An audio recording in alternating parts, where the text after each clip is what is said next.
চরমনায়ের পীর সাহেবের অন্ধ ভক্তদের, চরমনায়ের পীর সাহেবের মুরিদদেরকে কঠিন ভাষায় ধুলাই করলো। এখানে থাকা এই টুপিওয়ালা দাড়িওয়ালা আলেম সাহেব, আসুন আগে তার মুখ থেকে এই কথাগুলোকে শুনে আছি, তারপরে কিছু কথা বলার চেষ্টা করবো আপনাদের সামনে ইনশাআল্লাহ। চরমনায়ের পীর সাহেবের কিছু মাথামোড়া কিছু কর্মী আছে, যাদেরকে কর্মী বলতে আমার লজ্জা বোধ হয়। এবং কিছু নেতা কর্মী যারা নেতা তাদেরকে দাবি করে, তো তারা বলছে যে বাংলাদেশ খেলাফত মজলিসের গণসমাবেশ থেকে মুফতি ফয়জুল করিম সাহেবের নাম উচ্চারণ করার সাথে সাথে শিল্পীর মাইক নাকি কেড়ে নিয়েছে নেতা কর্মীরা বাংলাদেশ খেলাফত মজলিসের। আসলে গর্ব, আসলে মূর্খ, এদের আসলে কত বড় মূর্খ মাথামোড়া, এটা আসলে ওদের কথাবার্তা কমেন্ট বক্সে না উঠলে বোঝা যায় না যে ওরা। আমার প্রাণপ্রিয় ভাই ও বন্ধুরা, আপনারা হয়তো খেলাফত মজলিসেরই একজন অনুসারী, আল্লামা মামুনুল হক সাহেবের একজন অনুসারীর মুখ থেকে তার কথাগুলোকে শুনেছেন। আপনারা জানেন গেছে শুক্রবারে সোহরাওয়ার্দীতে একটা সমাবেশ হয়েছে খেলাফত মজলিসের পক্ষ হতে। সেই স্টেজের মধ্যে একজন শিল্পী একটা বিপ্লবী গজল গাচ্ছিল। যখন মুফতি ফয়জুল করিম হুজুর শাইখে চরমনায়ের নামটা বলে শেষ করে, তখনই সেই লাইনটা বিচ্ছিন্ন করে দেওয়া হয়। আমরা ভিডিওর মধ্যে তা দেখতে পেয়েছি। আমরা অনেকেই এই বিষয়ে ভিডিও তৈরি করেছি, কথা বলেছি। তো যার চ্যানেল থেকে এই ভিডিওটা ভাইরাল হয়েছে, সে এসে এই বিষয়গুলোকে এখানে তুলে ধরছে। তবে প্রথম অবস্থায় চরমনাই পীর সাহেবের মুরিদদেরকে কঠিনভাবে ধুলাই করলো, ব্যক্তিগতভাবে আক্রমণ করলো। আসুন আরো কিছু কথা আছে, আগে তার মুখ থেকে এই ঘটনাটা পুরোটা শুনে আসি, দেখে আসি, তারপরে কথাগুলো তুলে ধরছি। যা বলতেছি, যা বলবো আল্লাহকে হাজির হাজির করে বলছি, কোনো পরিমাণ মিথ্যা কথা বলবো না, কোনো পরিমাণ কোনো কথা বানিয়ে বলবো না। গতকালকে জুমা নামাজের পূর্বে একজন শিল্পী গজল গাইতেছিল, একটা বিপ্লবী গজল। সেই গজলে মাওলানা মামুনুল হক সাহেবের নাম ছিল, মুফতি ফয়জুল করিমের নাম ছিল। তো মুফতি ফয়জুল করিম সাহেবের নাম এবং মাওলানা মামুনুল হক সাহেবের নাম যখন উচ্চারণ করা হয়, তখন রাসূল মানে এই মানুষটার চ্যানেল থেকেই সেই ভিডিওটাকে আমরা পেয়েছি। সেই মানুষটা এসে নিজেই এই বিষয়গুলো স্পষ্ট করছে, আসলে কি ঘটনা সেখানে ঘটেছে। সবাই সজোরে ঠিক বলে উচ্চারণ করে। এর মধ্যে ঠিক বলছে, আপনারা আমার লাইকটা দেখবেন, এই যে সময় কত 24 আপনারা ঢুকলেই দেখবেন যে লাইকটা দেখলেই আপনি বুঝবেন এবং এটা সত্যতা কতটুকু বুঝে আসবে।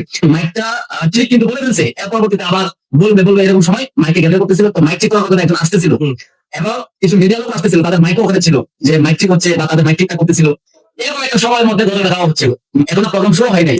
মাইক ঠিকঠাক করা এবং সাউন্ড বক্স ঠিকঠাক আছে কিনা এই সময়টাই গজলটা চলছিল, কিন্তু গজলের সময় সবাই ঠিক বলছি এবং সবাই ঠিক বলার পরবর্তীতে এই ঝামেলাটা হয়েছে।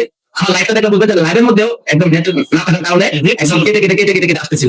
এর পরবর্তীতে আমার প্রাণপ্রিয় ভাই ও বন্ধুরা, আপনারা হয়তো যার চ্যানেল থেকে ভিডিওটা ভাইরাল হয়েছে, আমরা পেয়েছি, কথা বলেছি, সেই চ্যানেলের অ্যাডমিন, সেই চ্যানেলের ওনার এসে এই বিষয়টা স্পষ্ট করলো, ক্লিয়ার করলো যে নেটের ত্রুটি থাকার কারণে, মাইকের সমস্যা থাকার কারণে মুফতি ফয়জুল করিম হুজুর শাইখে চরমনায়ের নামটা নেওয়ার সাথে সাথেই লাইনটা চলে গিয়েছে। এই কথাটা সে এখানে এসে স্পষ্ট করেছে। এখন আমার কথা হলো, এই কথাটা স্পষ্ট করতে এসে কিন্তু সে ব্যক্তিগতভাবে চরমনায়ের মুরিদদেরকে অনেক আক্রমণ করে কথা বলেছে। এটা কি শুধু সেই বিষয়টাকেই স্পষ্ট করার জন্য এসেছে? না, তার ভিতরে ক্ষোভ ছিল, ইসলামী আন্দোলন বাংলাদেশের কর্মীদের প্রতি ক্ষোভ ছিল, চরমনায়ের প্রতি ক্ষোভ ছিল। কি ক্ষোভ? যে আল্লামা মামুনুল হক সাহেব এত গর্জিয়াস বক্তব্য দেয়, খেলাফত মজলিস তার চরমনায়ের মতো তো এত জনপ্রিয়তা হতে পারলো না, এত জনপ্রিয়তা তাদের নেই। সেই ক্ষোভ, সে একটা আক্ষেপ, এই একটা বিষয়কে কেন্দ্র করে সেইখানে ক্ষোভগুলোকে ঢেলেছে। আপনারা হয়তো বুঝতে পেরেছেন তার কথাগুলোকে শুনে। এখন আমার কথা হচ্ছে, ভাই, আমরা ধরে নিলাম অন্য কোথাও এই সমস্যাটা দেখা দেয়নি, নেটের কোনো প্রবলেম দেখা দেয়নি, মাইকের কোনো প্রবলেম দেখা দেয়নি, প্রবলেমটা দেখা গিয়েছে মুফতি ফয়জুল করিম হুজুর শাইখে চরমনায়ের নামটা বলার সাথে সাথেই। আমরা অনেকেই এটা ধারণা করেছিলাম, এখনো করছি, যেহেতু আপনি এসে ক্লিয়ার করেছেন, তো ধরে নিলাম যে মাইকের ত্রুটি হয়েছে। তো আমরা যেটা আইডিয়া করেছি যে এখন যেহেতু মুফতি ফয়জুল করিম হুজুর শাইখে চরমনায়ের নাম নেওয়া হয়েছে, একটু পরে হয়তো মুফতি রেজাউল করিম হুজুর পীর সাহেব চরমনাই উনারও নামটা নিতে পারে। সেজন্যই হয়তো আপনারা কৌশলগতভাবে সে মাইকটাকে সেখানে অফ করে দিয়েছি, এমনটা আমরা ধারণা করছি। যেহেতু আপনার চ্যানেল থেকে ভিডিওটা ভাইরাল হয়েছে, আপনি এসে নিজেই ক্লিয়ার করেছেন যে এটা ত্রুটি থাকার কারণে, নেটের ত্রুটি থাকার কারণে এমন দৃশ্যটা আমরা দেখতে পেয়েছি। এখন কথা হলো, আমরা কি ভুল করেছি এ বিষয়ে কথা বলে? না, আমরা কোনো ভুল করিনি। আমরা যেমনটা পেয়েছি ঠিক তেমন বিষয়েই কথা বলেছি। আমাদের কাছে দৃশ্যটা দেখে যেমন মনে হয়েছিল আমরা ঠিক তেমন ভাবেই কথা বলেছি। তবে আপনি দায়িত্ব নিয়ে আপনার এই কাজটা করার প্রয়োজন ছিল কিনা। আপনি দেখেছেন যে আপনার চ্যানেল থেকে ভিডিওটা নিয়ে মানুষ বিভিন্ন ধরনের কথা বলছে, সাথে সাথে এই বিষয়টা নিয়ে আপনার ক্লিয়ার করার প্রয়োজন ছিল নাকি ছিল না। তার মানেটা কি আপনি নিজেই ক্লিয়ার করেননি? এখন এসে চরমনের মুরিদদেরকে আপনি উল্টাপাল্টা কথা তো বলছেন, ব্যক্তিগতভাবে আক্রমণ করে কথা বলছেন। আপনারা কি চাচ্ছেন বাংলাদেশে শরিয়া আইন বাস্তবায়ন করতে? এটাই কি শরিয়া আইন বাস্তবায়ন করার লক্ষণ? ব্যক্তিগতভাবে টার্গেট করে আক্রমণ করা? নিজের দোষ কখনো কি স্বীকার করতে পারেন না আপনারা? আসুন, যে রিয়াকশন দিয়েছে এই ভিডিওটাতে, তার স্ক্রিনে এই ভিডিওটাকে তুলে ধরেছে, তার মুখ থেকে কিছু কথা শুনে আসি। এরপর আপনারা বুঝতে আপনি কেন ভাই আপনারা কি চান? ইসলামপন্থী উত্তম বাংলাদেশ আপনারা চান না? ইসলামপন্থীরা এদেশে রাজ করবে, ইসলামপন্থীরা শরিয়া ভিত্তিক দেশ পরিচালিত হবে, এগুলো চান না আপনারা?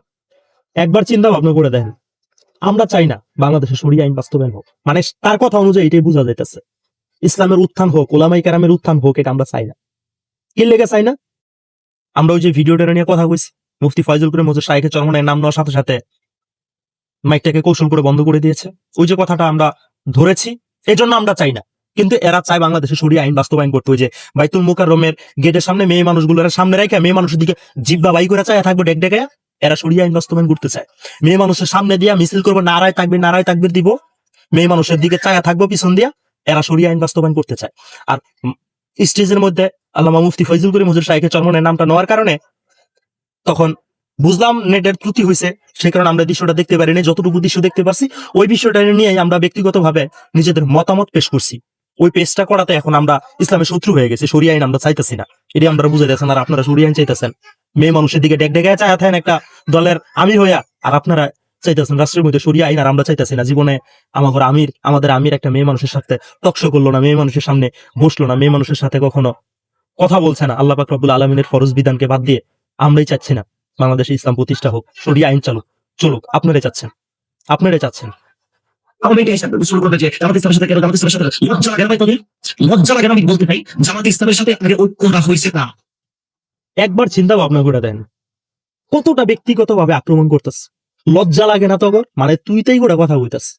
এরা বলে রাষ্ট্রে ইসলাম কায়েম করবো, ইসলামী আন্দোলন বাংলাদেশের লোকে বলে হেগর ভালো সম্পর্ক। আরে বেটা, তগর ইসলামী আন্দোলন বাংলাদেশের লোকে ভালো সম্পর্ক না, তগর ভালো সম্পর্ক হইছে জামাত শিবিরের লোকে, আবুল আলাহ মওদুদির লোকে, ইসলামী আন্দোলন বাংলাদেশের লোকে না। তোরা ইসলামী আন্দোলন বাংলাদেশের যে ভিডিও গুলা বানাস, এটি হলো তগর ভিউ ব্যবসা। তোর ওইসব মওদুদির পাসাড়া গুলাম। ইসলামী আন্দোলন বাংলাদেশের লোকে তগর কোনো ভালো সম্পর্ক নাই। ভালো সম্পর্ক থাকলে তখন লোকে 11 দলীয় সমঝোতার জোট হয়েছিল, শুধু নির্বাচনীয় সমঝোতা। নির্বাচন রে কেন্দ্র করে মায়া মানুষের সামনে লইয়া তখন আমিররা যা করতেছে, বাইতুল মুকাররমের মধ্যে যা করতেছে, তোরা শরিয়া আইন বাস্তবায়ন করতেছাস, জামাতের লোকে মিলছস না, তোরা মুনাফিক হয়ে গেছিস। তোর কথাবার্তার মধ্যে মুনাফিকের গন্ধ পাওয়া যাইতেছে। তুই তাই করে কথা কইতেছস, তোরে কি আমি আপনি করে ঘুম?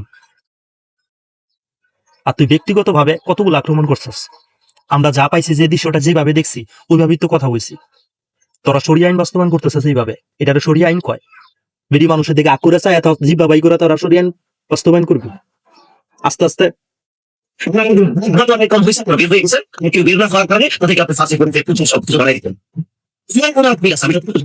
আমার প্রাণপ্রিয় ভাই বন্ধুরা, তার মুখ থেকে হয়তো কথাগুলোকে শুনেছেন।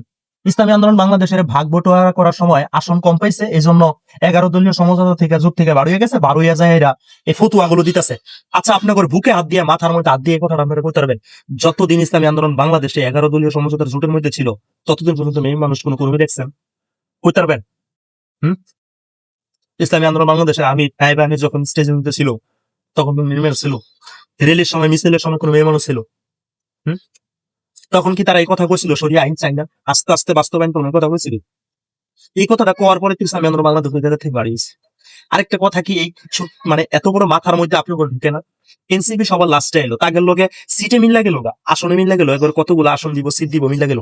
আর ইসলামী আন্দোলন বাংলাদেশের লোকে শুরুতে আছে, এগুলো তো মিললো না। কারণ দেখ, কৌশল করে ইসলামী আন্দোলন বাংলাদেশ এই জায়গা থেকে বাইক করে দিচ্ছে না, ভাগ বটোয়ারা। এই যে জামাতের লোকে মিলছো না, তোমরা মুনাফিক হয়ে গেছো। আর জামাতের আগাগুড়া সম্পূর্ণ মুনাফিক, এরা মিথ্যা কথা দিয়ে চলে। এই খেলাফত মসজিদ যে এরা জামাতের লোকে মিলছে, এরা ওখানে মিথ্যা কথা শুরু করছে। তোমার কথাগুলোই প্রমাণ।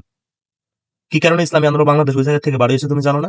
আর চলে ইসলামী আন্দোলন বাংলাদেশের লোকে তোমরা মানে লাগতে নিজের আকাঙ্ক্ষা গুলা ঠিক করো। তোমরা তোমার দলের আমির গুলা যা করতেছে ওইগুলো আগে ঠিক করো। আরেকটা কথা প্রান্তীয় ভাই বন্ধুরা আমি বলি, আমি অনেক কথা এখানে বলে ফেলেছি, তার কথার প্রেক্ষিতে আমি বলেছি।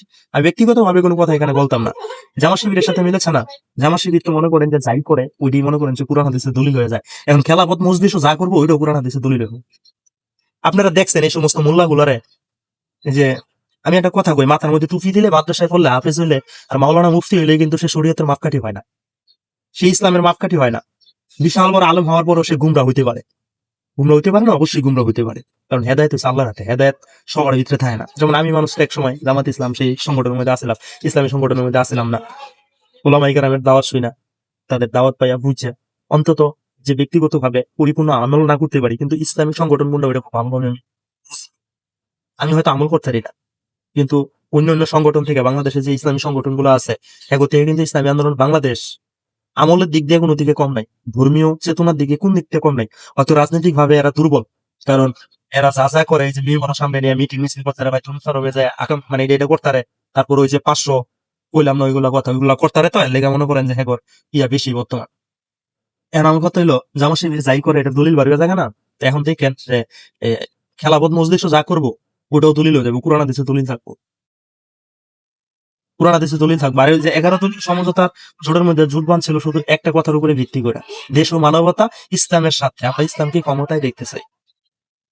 আকিদাগত ভাবে কোনো মিল কিন্তু জামাতের লগে চরমনের ছিল, স্পষ্ট করছিল একটা লাইভের অনুষ্ঠানের মধ্যে আপনারা দেখছিলেন, মুফতি ফয়জুল করিম হোসেন শাইখের চরমনের ওইখানে স্পষ্ট ভাবে বলছিল যে জামাতের সাথে আমাদের জোট হয়েছে শুধু নির্বাচনীয় জোট। আকিদাগত ভাবে তারা যে জায়গায় আছে ওই জায়গায়, আমরা যে জায়গায় আছি ওই জায়গায়, কথা স্পষ্ট। যাই হোক, এখন হ্যাগর কথা কয়ে তো আর লাভ নাই। জামা শিবির আর খেলাফত মজলিস এখন একই রাস্তায় হাঁটতেছে, আপনারা এটা সবাই ভালো করে জানেন। আর এই যে ব্যক্তিগত ভাবে আক্রমণ তারা করছে, সেই কারণে আমার এই কথাগুলোকে বলতে হয়েছে এই জায়গায়। তো আপনাদের মন্তব্য অবশ্যই কমেন্টে লেখা জানায় যাবেন।